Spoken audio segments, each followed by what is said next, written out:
नमस्कार, myself doctor Sanju Singh. Welcome back to my YouTube channel. आज मैं बात करने वाली हूँ एक स्किन कंडीशन, एक स्किन डिजीज़ के बारे में जिसे अर्टिकेरिया या हाइव्स कहते हैं। हिंदी में इसे छपाकी, पित्ती उछलना या दाफड़ पड़ना कहते हैं। तो आज हम डिटेल में इसी के बारे में जानने वाले हैं कि अर्टिकेरिया क्या होता है, इसमें क्या साइंस एंड सिम्टम्स मिलते हैं, इसके कॉजेज़ क्या होते हैं और इसको कैसे डायग्नोज किया जाता है। साथ में बहुत ही इफ़ेक्टिव होम्योपैथिक मेडिसिन के बारे में बताऊंगी, तो वीडियो को लास्ट तक ज़रूर देखिएगा, आपके लिए बहुत बेनिफिशियल होने वाला है। चलिए वीडियो को स्टार्ट करते हैं।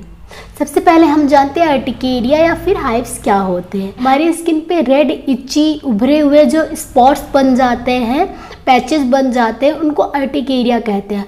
अब ये स्किन कलर के भी हो सकते हैं और रेड भी हो सकते हैं। इनमें इचिंग और स्टिंगिंग बहुत ज़्यादा पाई जाती है। साथ में ये एक पिन पॉइंट से लेके बहुत बड़े बड़े पैचेस में भी आ सकते हैं। अगर ये आपको 6 हफ्तों से कम का हो रहा है तो इसे एक्यूट अर्टिकेरिया कहते हैं। लेकिन अगर आपको 6 हफ्तों से ज़्यादा रह रहा है, ये आपको बार बार होता है, रिकरिंग है, कई ईयर से आपको होता जा रहा है, तो इस कंडीशन को क्रोनिक अर्टिकेरिया कहते हैं। अर्टिकेरिया कोई लाइफ थ्रेटनिंग कंडीशन नहीं होती है। इसके जो रैसेस होते हैं कुछ घंटों में या फिर कुछ दिनों में अपने आप भी चले जाते हैं। लेकिन कुछ लोगों में इसकी वजह से इचिंग जो होती है या फिर जो बर्निंग स्टिंगिंग होती है या फिर बॉडी का अगर बहुत ज़्यादा पार्ट इन्वॉल्व हो जाता है तो उनको बहुत ज़्यादा दिक्कत हो जाती है इसकी वजह से। हम जानते हैं कि इसके कॉजेज़ क्या होते हैं। तो ज़्यादातर केसेस में ऐसा देखा गया है कि अर्टिकेरिया के कोई कॉजेज़ नहीं होते, इडियोपैथिक होता है। कुछ ही कंडीशंस होती है जिनमें कोई एलर्जी या इन सब वजहों से होता है।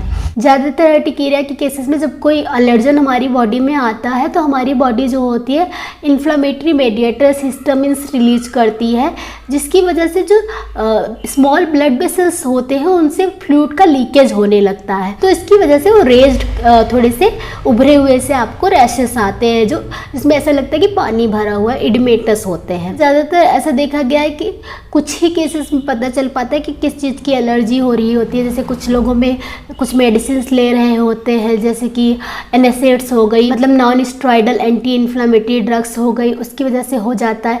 या फिर जिन लोगों को हे फीवर होता है या अस्थमा होता है वो बहुत प्रोन होते हैं अर्टिकेरियल रैश के। इसके अलावा सर्टेन फूड्स होते हैं जिनकी एलर्जी होती है। ज़्यादातर लोगों में देखा गया नट्स की, सेलफिश की या फिर सोया प्रोडक्ट्स की, इन सब की एलर्जी होती है, एग्स मीट्स की। तो ये सब तरह की कुछ एलर्जी होती है, तो इनकी वजह से भी हो सकता है।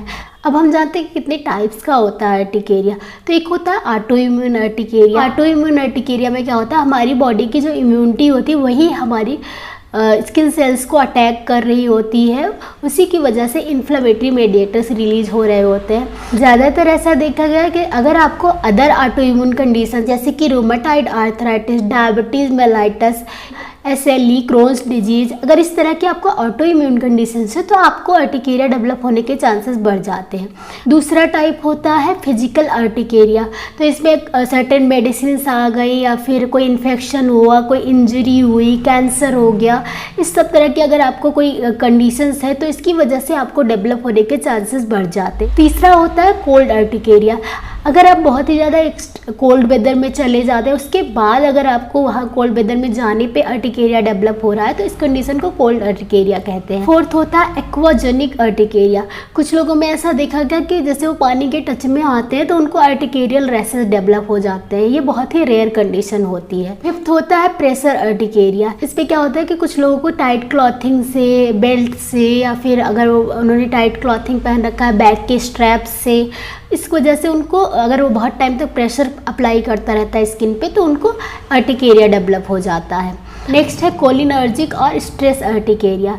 तो इसमें क्या होता है कि एक्सेसिव स्वेटिंग की वजह से अर्टिकेरिया डेवलप होता है। या आप बहुत ज़्यादा एक्सरसाइज कर रहे हैं, एक्सेसिव स्वेटिंग हो रही है, या फिर कुछ भी ऐसे काम में इन्वॉल्व है, स्पाइसी फूड खा रहे हैं जिससे आपको एक्सेसिव स्वेटिंग हो रही है, या फिर बहुत ज़्यादा स्ट्रेस ले रहे हैं, इन सब वजहों से अगर आपको रैश डेवलप हो रहा है तो उसे कोलिनर्जिक अर्टिकेरिया कहते हैं। सेवंथ होता है डर्मेटोग्राफिक अर्टिकेरिया। इसमें क्या होता है, अगर आपको अर्टिकेरियल रैश आए, अगर आप वहाँ फिंगर रखते हैं या फिर आप स्क्रैच करते हैं तो एक लाइन सी बन जाती है जो बहुत देर तक रहती है, देखने में बहुत ही बेकार लगती है। या फिर अगर आप चाहें तो आपके जो उभरा हुआ है आपका जो रैश, उस पर आप कुछ लिख देंगे तो भी काफ़ी देर तक बना रहता है। इस कंडीशन को हम डर्मेटोग्राफिज्म कहते हैं। और अगर इस तरह की कंडीशन आपको हो रही है तो उसे डर्मेटोग्राफिक अर्टिकेरिया कहते हैं। तो अब हम इसके डायग्नोसिस की बात करते हैं।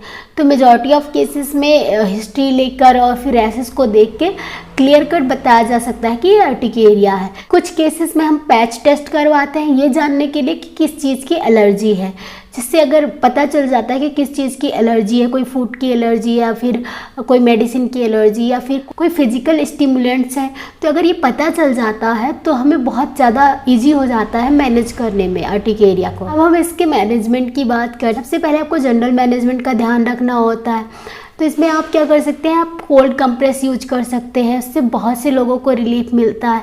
या फिर अगर आपको उससे आराम नहीं मिल रहा है तो आप वार्म बाथ ट्राई कर सकते हैं। इसके अलावा जहाँ भी आपको रैसेस हो रखे हैं उस एरिया को बहुत ज़्यादा रब ना करें, स्क्रैच ना करें या फिर उसमें नेल्स ना लगाएं जिससे और ज़्यादा दिक्कत आपको बढ़े। इसके अलावा जहाँ भी आपको हो रखे हैं रैसेस उसको एरिया को हमेशा क्लीन रख के मॉइस्चराइज रखा कीजिए। तो ये सब कुछ बेसिक चीज़ें हैं आपके रैसेस को मैनेज करने के लिए। अब मैं आपको होम्योपैथिक दवाइयाँ बताती हूँ जो बहुत इफेक्टिव होती है अर्टिकेरिया के केसेस में। अगर आपको क्रोनिक अर्टिकेरिया है, बहुत सालों से है, तो आप इन दवाइयों को लेके 6 महीने से लेके 1 साल में पूरी तरीके से ठीक हो सकते हैं। लेकिन अगर आपको किसी तरह की एलर्जी है किसी चीज़ से, कोई खाने की चीज़ हो गई या फिर कोई फिजिकल स्टिमुलेंट से, वेदर हो गया, कोई भी चेंजेस से अगर आपको एलर्जी है तो आपको उस चीज़ का भी थोड़ा सा ख्याल रखना पड़ेगा। इसके अलावा आपको बता दूँ कि होम्योपैथिक दवाइयाँ जो होती है सिम्टम के बेस पे दी जाती है। तो अगर आपको ऐसी दिक्कत है तो अपने नियरेस्ट होम्योपैथ से मिलो, आपको बेस्ट मेडिसिन दे सकते हैं इसके लिए।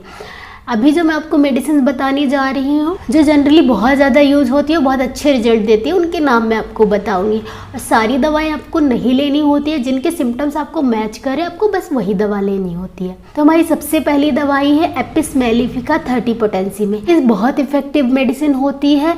बर्निंग स्टिंगिंग पेन होता है स्पेशली जिनमें, या फिर इनका बेस बहुत ज़्यादा रेड होता है। इसके अलावा जो मॉर्निंग और इवनिंग में बहुत ज़्यादा आर्टिकुलर रैसेस आते हैं उनके लिए बहुत इफेक्टिव होती है। हमारी दूसरी मेडिसिन है रस्टॉक्स 30 पोटेंसी में। रस्टॉक्स डर्मेटोग्राफिज्म जो कंडीशन होती है, यानी कि आप उंगली रखते हैं छप जाती है, लिखते हैं तो उस पर बन जाता है, इस कंडीशन के लिए बहुत ही इफेक्टिव मेडिसिन होती है। हमारी थर्ड मेडिसिन है बोविस्टा 30 पोटेंसी में।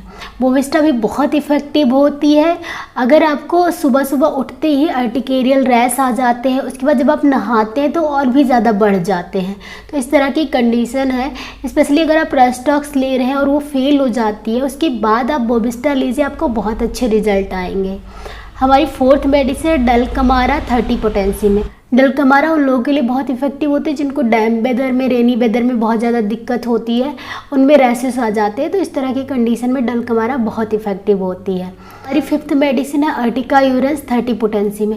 अर्टिका यूरन्स बहुत इफेक्टिव होती है, स्पेशली अगर आपको कुछ भी खाना खाने के बाद, मीट वगैरह खा लिया, फिश खा लिया, उसके बाद आपको अर्टिकुलर रैशेस आ रहे हैं। इसके अलावा अगर आपको कोई अर्टिकेरिया के साथ साथ आपको घुटनों में, जोड़ों में दर्द की दिक्कत भी रहती है, इस तरह की कंडीशन में अर्टिका यूरन्स बहुत ही इफेक्टिव मेडिसिन होती है। अगर आपको बाकी दवाइयों के सिम्टम्स नहीं समझ में आ रहे, नहीं मैच कर रहे, तो भी आप अर्टिका यूरन्स ले सकते हैं, आपको बहुत ही रिलीफ मिलेगा अर्टिकेरिया के केसेस में।